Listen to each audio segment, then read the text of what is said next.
But for the first time in history, a crew member on the TV reality show Cops has been killed while working on that show. 38-year-old Bryce Dion was hit by a stray bullet fired by an officer responding to an armed robbery Tuesday night. Now, it happened as officers interrupted a robbery at a fast food restaurant in Omaha, Nebraska. The suspect shot at police with what turned out to be a pellet gun, and the officers returned fire. From the camera crew is being reviewed as part of this investigation.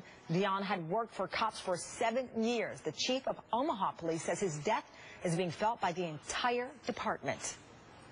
My concern right now is for the Cops production crew, their co-workers, their family. One of my concerns with my officers who are taking this extremely hard.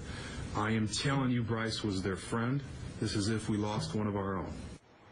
And joining me now from Lincoln, Nebraska is New York Times reporter Carson. Von Carson, thank you so much for joining us. Thanks, Cameron. So this show has been filmed in at least 140 cities, 3 foreign countries. You don't have to be a regular viewer of it, but you certainly know the show. It's been hugely popular for so many years. And when you look at that show and you see these crews right along with these officers in these dangerous situations, I think it is incredible that we've not had a tragedy like this before. This is heartbreaking. It's still under investigation, but what else do we know happened there? Yeah, well, I mean, what I can say first is that the Cops reality TV show, in addition, obviously, to the Omaha Police Department, they've both been very thoroughly trained. Yeah. So they don't go into this just as a cold run. They know what the risks are. They go into it, you know, mostly prepared, as prepared as they can be. And to your point, as prepared as they can be, the officers have their training, but we know what they face on a daily basis, whether it's a large community or a small rural area. With that said, you know, these crews are tagging along. I don't think that they would have the same level of expertise or training as those officers, but nevertheless, they are facing those same dangers. Right. And I think that's really one of the more nuanced aspects of this story is, you know, Omaha Police Chief Schmader said, you know, does he regret the decision? And of course he does now, knowing what happened.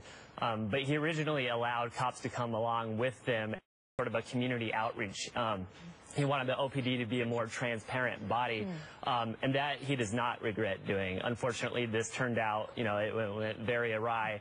But he could not have predicted that. But it does, you know, I think say something about, you know, how police units are going to respond in the future to calls from the Cops reality TV show.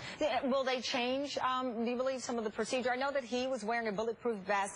A single bullet hit his arm and slipped through a gap in the vest. That's according to the police department there. But do we know if there are going to be changes with this TV program?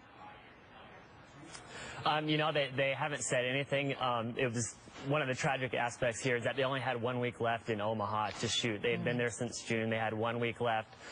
They didn't say anything about changes. One reporter at the press conference did ask if they were going to be airing that episode. They clearly had not thought that far ahead yet. They're still grieving, as you heard in the clip that you played earlier. You know, both the Omaha Police Department and the Cops crew, you know, they had grown together. Both sides were clearly shaken here, so they're sort of taking it one step at a time. All right, Carson, thank you so much for the latest information there. We appreciate you joining.